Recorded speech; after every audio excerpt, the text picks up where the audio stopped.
स्वागत है आपका नई धारा रेडियो की एक और पॉडकास्ट श्रृंखला में। यह श्रृंखला नई धारा के संस्थापक श्री उदयराज सिंह जी के साहित्य को समर्पित है। उदयराज जी के इस जन्मशती वर्ष में हम उनकी अमूल्य साहित्यिक धरोहर आप तक लेकर आ रहे हैं इस पॉडकास्ट के माध्यम से। सुनना न भूलें आने वाले कुछ हफ्तों तक नई धारा रेडियो पर।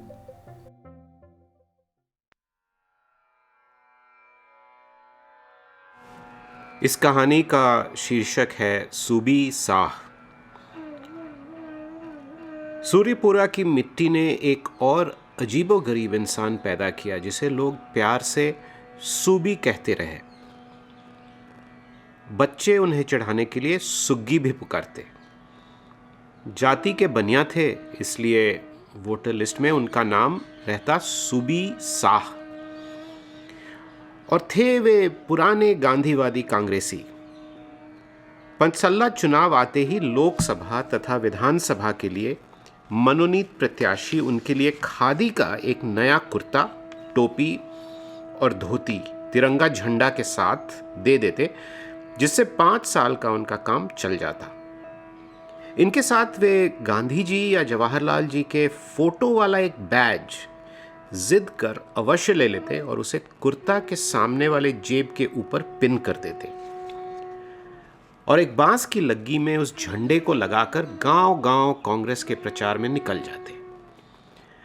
पढ़े लिखे तो थे नहीं, भाषण तो कर नहीं पाते, सिर्फ खेत खलिहान में, हाट बाजार में जो भी किसान भाई या सेठ साहूकार मिलते, उनसे कांग्रेस के बक्से में या गांधी जी के बक्से में अपना वोट गिराने का खूब आग्रह करते और कोई उन्हें अनसुना करता तो उसके पैर भी पकड़कर उसे पिघला देते।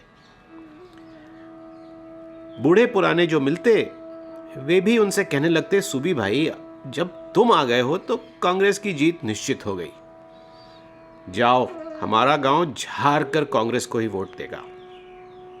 आहा, धन्य है गांधी बाबा। सूबी प्रसन्न हो नारा लगाते दूसरे गांव की ओर बढ़ते। उनके हृदय में खुशी ऐसी कि जैसे विश्व का सारा राज्य ही उन्हें मिल गया हो। सन 37 में कांग्रेसी कार्यकर्ता पीठ पर गमछे में सत्तू की पोटली बांधे गांव-गांव पांव गाड़ी से ही कांग्रेस के प्रचार में घूमते रहते। सन 46 में भी परिस्थिति कुछ ऐसी ही थी।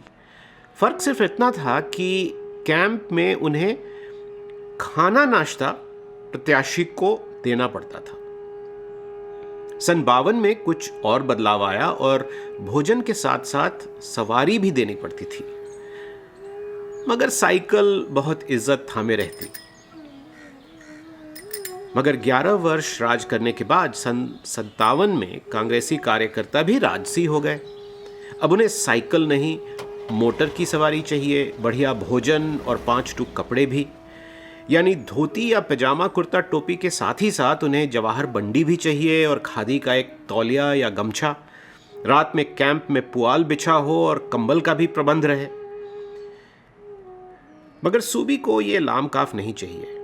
उसे सिर्फ सर पर गांधी टोपी की बुलंदी, कंधे पर फहराता तिरंगा झंडा और कांग्रेस के एक सच्चे सिपाही का रुतबा चाहिए।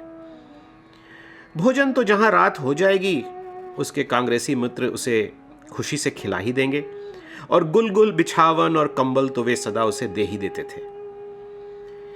इतने दिनों की निष्काम सेवा से उसको इतना सम्मान तो मिल ही जाता था। कर सेवा और खा मेवा वाले सिद्धांत का अनुयायी वह कभी न हो सका और पैसे पर उसकी दृष्टि कभी टिकी नहीं। चुनाव बाद सूबी सचमुच सुग्गी ही हो जाता। सूर्यपुरा बाजार के बीच उसकी एक ढहती ढिमलाती झोपड़ी थी। पत्नी बाल बच्चे कोई भी नहीं। शायद कभी होंगे, मगर जवानी बीतते सब काल के गाल में चले गए। बच गया सिर्फ सूबी, निर्बल नितांत अकेला अपने निर्जन घर में। जाति का बनिया रहा, इसलिए बाजार के किसी धनी बनिया के यहाँ उसे भोजन मिल जाता और जाड़े की ठिठुरती रात तो लेदड़ा ओढ़े दिन भर बिन चुन कर लाई हुई सूखी लकड़ियों को जलाकर बिता देता। किसी से कोई नाराजगी नहीं, न अमीरों से, न साथियों से, अपने आप से, अपने भाग्य से पूर्ण संतुष्ट, खुश, दिल में कोई कीना नहीं। मेरे अग्रज श्री राणा जी जब कांग्रेसी टिकट पर बिहार विधानसभा के लिए 1957 में चुनाव लड़ने को खड़े हुए तो कांग्रेसी कार्यकर्ता सभा में मुझे सूबी से प्रथम बार परिचय हुआ। आखिरी पंक्ति में वह खूब दाढ़ी बढ़ाए हुए, ठेहुने तक गंदी धोती और एक गंजी पहने वहीं बैठा खैनी बना रहा है और हर एक की बात को बड़े गौर से सुन रहा है। सभा विसर्जन के बाद वह मेरे पास आया तो मैंने उसे पहचाना नहीं। सोचा कोई होगा तमाशबीन। मैं आगे बढ़ गया तो किसी ने मुझसे कहा, आपने इन्हें पहचाना नहीं? नहीं, यही हैं सूबी साह, गांव के सबसे पुराने कांग्रेसी। आप जिनसे मिल रहे थे, बातें कर रहे थे, वे सब कांग्रेस तथा देश के खून पीने वाले मजनू हैं। ये खून देने वाले मजनू हैं। मैं अवाक और सूबी लाज से गड़ा जा रहा है। मैंने उसकी पीठ थपथपाते हुए पूछा, तो सूबी तुम कौन काम करोगे? तुम्हारे जिम्मे कौन काम दूं? गावे गावे आरी आरी घूम घूम के सबको के जोड़ा बैल के छाप के पहचान करावे वाला। मेरे भाई सूबी को पहले से जानते थे। उन्होंने उसके लिए कपड़े बनवा दिए। उसे जब पैसे की बहुत आवश्यकता होती तभी उनसे पैसे लेता, वरना कभी मुंह नहीं खोलता। पैसा बनाने की तो उसकी कभी ही नियत नहीं होती।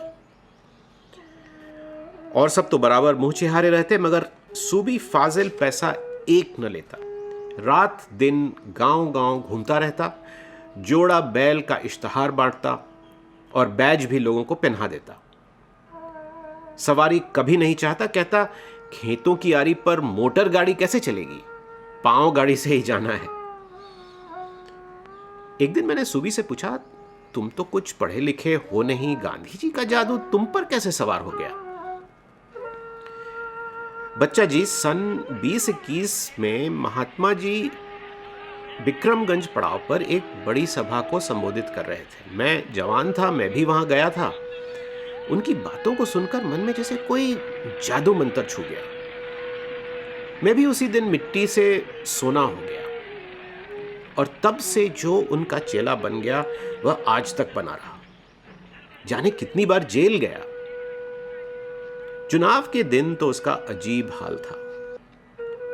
सूर्यपुरा से पश्चिम अग्रेड बूथ पर मैंने देखा वह लैंप पोस्ट की तरह गांधी टोपी पहने तिरंगा लहराता खड़ा है और सर पर गांधी टोपी से लेकर नीचे पांव तक उसके कपड़ों में अनेकों जोड़ा बैल के छोटे छोटे इश्तेहार सटे हैं और वह रह रह कर चिल्ला रहा है टेप की हुई आवाज की तरह, भाई रे, जोड़ा बैल पर मुहर लगावे ना भूलिह, जोड़ा बैल। उसी दिन मैं समझ गया कि गांधी जी ने भारत के हर गांव में कांग्रेस का सिपाही खड़ा कर दिया था और वही आज भी कांग्रेस की सफलता का कारण है। इतने बड़े देश में गांव गांव स्वतंत्रता सेनानियों का जाल बिछा देना उनकी अद्वितीय क्षमता की निशानी है। कांग्रेस तो उस साल जीत ही गई और उसके बाद मेरे भाई ने सूबी के खाने पीने की उचित व्यवस्था कर दी जो उसकी मृत्यु तक चलती रही।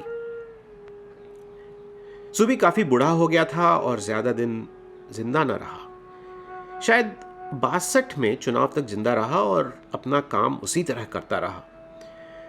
शरीर छोड़ने के पहले वह एक वसीयत बना गया कि उसकी मृत्यु के बाद उसका घर बेचकर जो भी पैसा आए उसी से सूर्यपुरा के गांधी मैदान में गांधी जी की एक संगमरमर की मूर्ति स्थापित कर दी जाए और गांधी जयंती के दिन वहां कोई उत्सव मनाया जाए।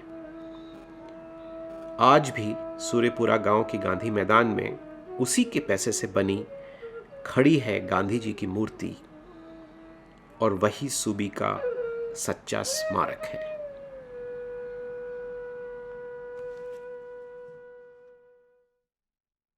इस पॉडकास्ट को सुनने के लिए आपका धन्यवाद। हम आशा करते हैं कि हमारी ये प्रस्तुति आपको ज़रूर पसंद आई होगी। अन्य पॉडकास्ट्स, वीडियो इंटरव्यूज़ आदि के लिए नई धारा को सभी सोशल मीडिया प्लेटफॉर्म्स पर फॉलो करें। जल्द ही आपसे फिर मुलाकात होगी। धन्यवाद।